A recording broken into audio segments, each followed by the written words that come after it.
நிறைய பேருக்கு வெறுப்பு தான். வீட்டுக்காருக்கிட்ட வெறுப்பு, வீட்டுக்காரமாக்கிட்ட வெறுப்பு, சம்பந்திகளுக்கிட்ட வெறுப்பு, மாமனாருக்கிட்ட வெறுப்பு, மாமியாருக்கிட்ட வெறுப்பு, மருமகளுக்கிட்ட வெறுப்பு, மருமகனுக்கிட்ட வெறுப்பு, கூட பிறந்தவங்கிட்ட வெறுப்பு, அக்கம் பக்கத்து குடும்பத்து மேல வெறுப்பு, பங்கு சாமியார் மேல வெறுப்பு, கன்னியாஸ்திரிகள் மேல வெறுப்பு, கூட வேலை செய்யறவங்க மேல வெறுப்பு, வெறுப்போ வெறுப்பு, எல்லாரும் மேலும் வெறுப்பு வச்சுக்கிட்டு நீ ஜெபிக்க வந்தால் ஜெபம் கேட்கப்படாது. மார்க் நற்செய்தியிலே 11வது அதிகாரம் 24-25 வசனம் சொல்கிறது, ஆகவே நீங்கள் வேண்டுதல் செய்ய நிற்கும் பொழுது எவற்றையெல்லாம் கேட்டீர்களோ அவற்றை பெற்று விட்டீர்கள் என்று நம்புங்கள். வேண்டுதல் செய்ய நிற்கும் பொழுது கேட்கறதெல்லாம் தர்றாரா? என்ன கொடுத்தாரு? நிறைய பேருக்கு கோபம் உண்டு. அக்கா சொல்றாங்க, சாமி 24 வயசு வரைக்கும் திருமணம் ஆகிற வரைக்கும் எந்த கோயிலு போனாலும் ஆத்மார்த்தமா ஜபிச்ச ஜபம் ஒரே ஒரு ஜபம் தான். என்னது? கிடைக்கிற வீட்டுக்காரர் கமலஹாசன் மாதிரி, அஜித் மாதிரி ஆட்டம் சாட்டமா சிவப்பா இல்லாட்டி கூட பரவாயில்ல, தண்ணி அடிக்காத, கெட்ட வார்த்தை இல்லாத, கெட்ட பழக்கம் இல்லாத ஒரு நல்ல மனுஷனை தான் சாமி எதிர்பார்த்து ஜெபிச்சோம். கடைசியில கிடைச்சது பாத்தீங்களா? திருமணம் முடிஞ்சு ஒரு மாதம் முடிஞ்ச பிறகுதானே தெரியுது. சாயந்தரம் 7 மணி ஆயிடுச்சுனாக்க மூக்கு மூட்டை தண்ணி அடிச்சு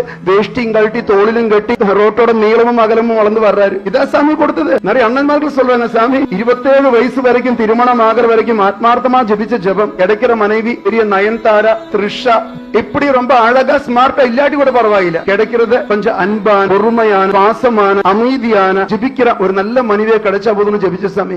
கடைசியில கிடைச்சது பாத்தீங்களா சாமி? நாய் மூஞ்சியில பூனைய தூக்கி போட்ட மாதிரி குரு குருன்றது. சரி, கணவன மனைவிய போகட்டும் சாமி, பிறக்கிற பிள்ளைங்களாவது கொஞ்சம் நல்லது பிறக்கணும்னு 10 மாதம் உருக்கமா ஜெபிச்சோம். பிறந்தது பாத்தீங்களா? ஆள் ஒண்ணுதான் குரங்கு மாதிரி இருக்கு. இங்க வச்சு அங்க போகுது, அங்க வச்சு இங்க போகுது, அது நோண்டுது, இது நோண்டுது, அதோடக்கு இதோடக்குது. எனக்கு தான் பிறந்துச்சான்னு சந்தேகமா இருக்குதான். என்ன சாமி கொடுத்தாரு ஆண்டவரே? கொஞ்சம் துன்பங்கள் கொடுத்தார், துயரங்கள் கொடுத்தார், சிலுவைகளை கொடுத்தார், கஷ்டங்கள் கொடுத்தார், வேற என்ன கொடுத்தாரு? நிறைய பேருக்கு கோபம் இருக்கு. நீ வேண்டுதல் செய்ய நிற்கும் பொழுது நீ கேட்பதெல்லாம் உனக்கு தருகிறேன் என்று சொன்னது ஒரு எம்எல்ஏ அல்ல, எம்பி அல்ல, பிஎம் அல்ல, பிஎம் அல்ல. சொன்னது யாரு? ஆண்டவர் இயேசு. ஒரு பொய் சொல்லுவாரு, ஏமாத்துவாரு. அப்படின்னாக்க ஏன் கிடைக்கல?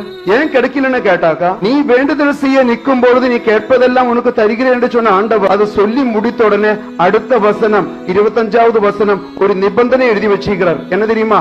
நீ வேண்டுதல் செய்ய நிற்கும் பொழுது யார் மீதாவது மனத்தாங்கள் கொண்டிருந்தால் மன்னித்து விடு.